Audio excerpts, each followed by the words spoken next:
کہ اللہ مسبب الاسباب ہے، وہ اسباب کا پابند نہیں ہے، وہ اسباب کا محتاج نہیں ہے، اسباب اس کے محتاج ہے۔ اگر یہ یقین ہے تو اللہ پر ایمان ہے، یہ نہیں ہے تو تمہارا ایمان اسباب پر ہے، وسائل پر ہے، ذرائع پر ہے، مادیات پر ہے، اللہ پر نہیں۔ اس وقت کہاں راستہ تھا؟ کوئی راستہ تھا؟ سمندر ہے اور ادھر سے لشکر آ گیا ہے۔ کلا ان معی ربی سیہدین۔ اب دیکھیے ایمان کہہ دینا آسان ہے، ہوا معکم اینما کنتم، جہاں کہیں بھی تم ہوتے ہو اللہ تمہارے ساتھ ہوتا ہے، لیکن اس کا یقین قائم ہو جائے تو زمین و آسمان کا فرق واقع ہو جائے۔ یہی بات ہوئی حضور کے ساتھ۔ غار ہے، چھپے ہوئے ہیں محمد الرسول اللہ اور آپ کے وہ یار غار ابو بکر صدیق رضی اللہ تعالی عنہ۔ اقبال نے حضرت ابو بکر کی شان میں چند اشعار کہے صرف، لیکن واقعہ یہ ہے کہ بھاری بھاری نظموں پر اور قصیدوں پر بھاری ہے، طویل ترین نظمیں اور قصیدے ہوں ان پر بھاری ہے۔ ہمتیں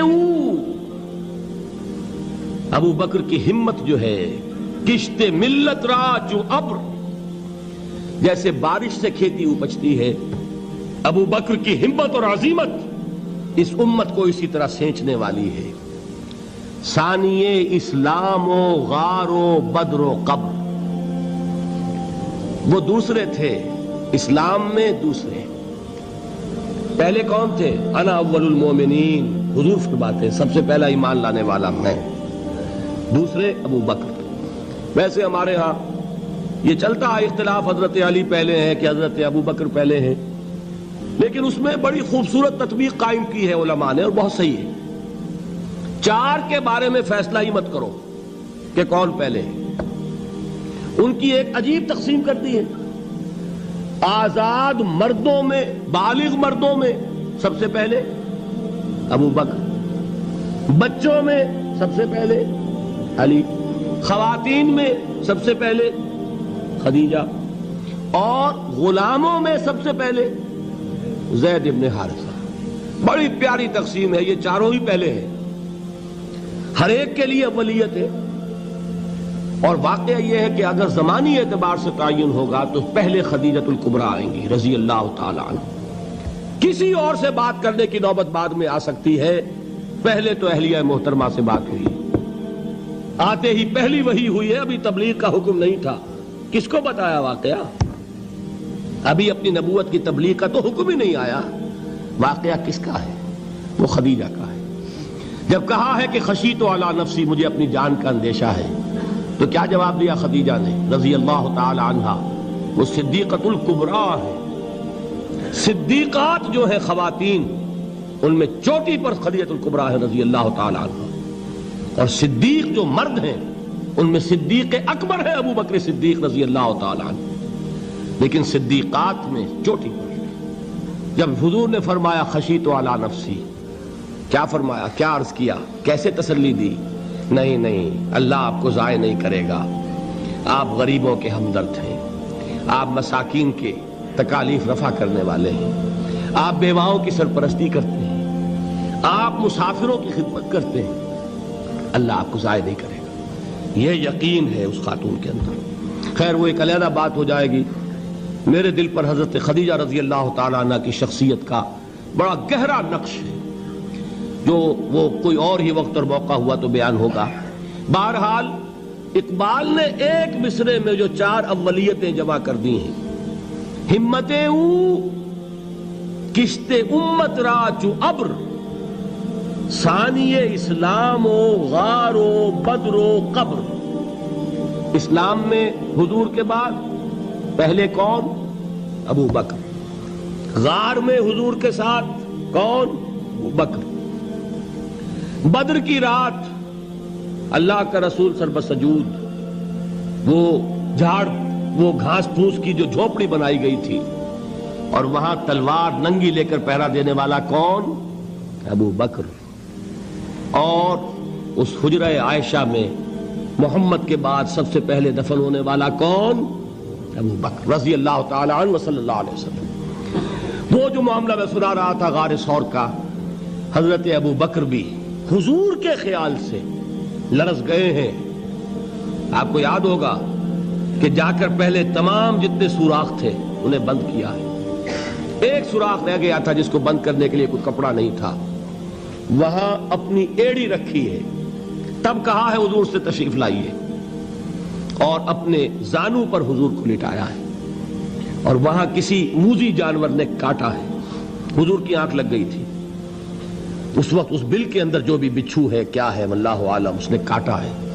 اس کی تکلیف کی وجہ سے ابو بکر کی آنکھوں سے آنسو ٹپک گئے. حضور کے چہرے مبارک پر پڑے ہیں تو حضور جاگے ہیں معاملہ کیا ہے. ایڑی نہیں ہٹائی وہاں سے, مبادا وہ جانور وہاں سے نکل کر محمد الرسول اللہ کو کوئی گزن پہنچا دے. ابو بکر کی ایڑی ہے, جس طرح چاہے کھا لے, ختم کر دے, جان نکل جائے تب کوئی آنچ آئے محمد پر تو آئے, لیکن جیتے جی نہیں.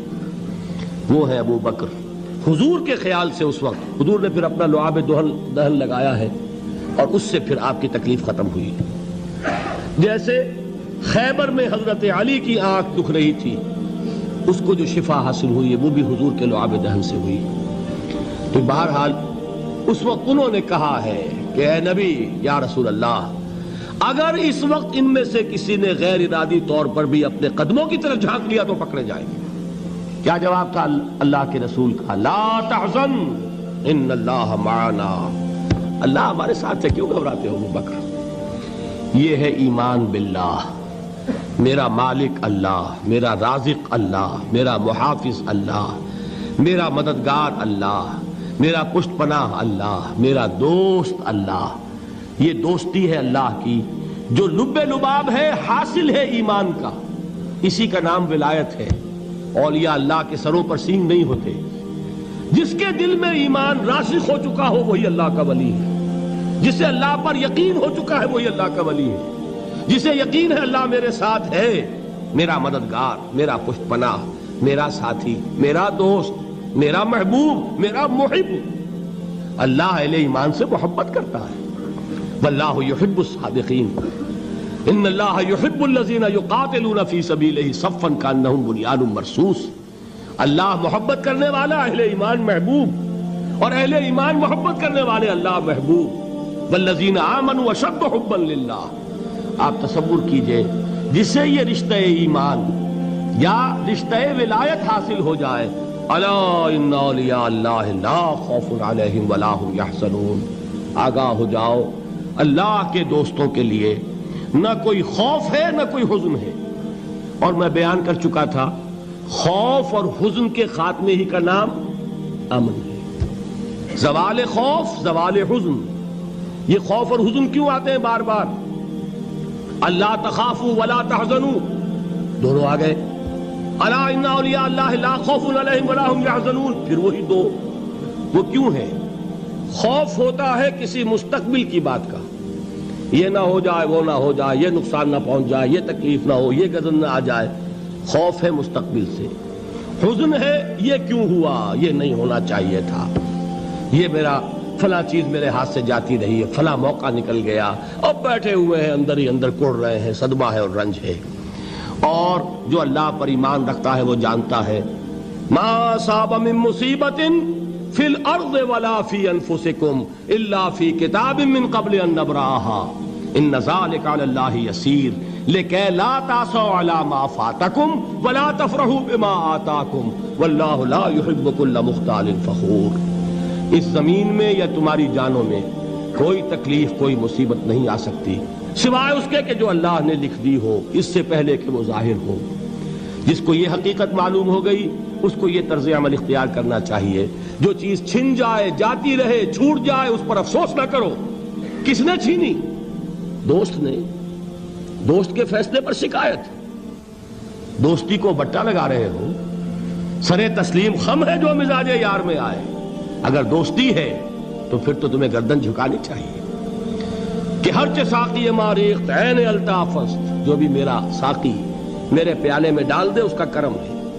جو اس کی طرف سے آئے اس پر کوئی رنج نہیں, کوئی صدمہ نہیں, کوئی غم نہیں, کوئی شکایت نہیں, کوئی شکوہ نہیں.